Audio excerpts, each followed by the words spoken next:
كل سنة وانتم طيبين ورمضان كريم. دلوقتي هنقول لكم الأسعار بتاعت فوانيس رمضان. ورينا كده يا أستاذ عبده الحاجات بتاعتك.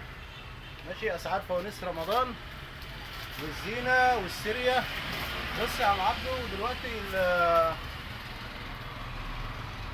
العلاقة دي عاملة ليها 20 جنيه يا جماعة، بس شكلها جميلة. تمام. دي كانت التوزيع عليها عاملة كام دي يا عم عبده؟ أنا بالله عليك. ها؟ ليه 25؟ دي ب 25. هنا الاسعار يا جماعه زي الفل. عندك برضو في الفوانيس ما شاء الله. كل سنه وانتم طيبين يا جماعه. دي عامل كام الفانوس الجميل ده؟ 250. 250.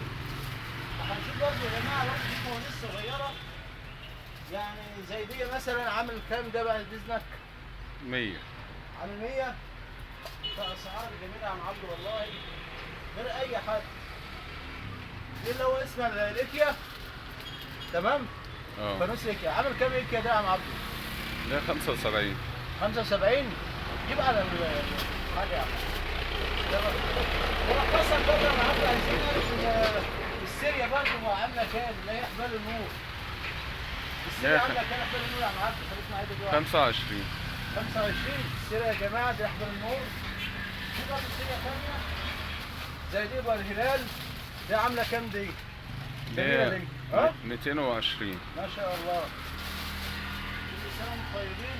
برضه في زينه ثانيه برضه يا جماعه صغيره بقى العلاقه زي كده. دي عامله كام دي؟ ده 10. ب 10. ماشي. كل سنه وانتم طيبين.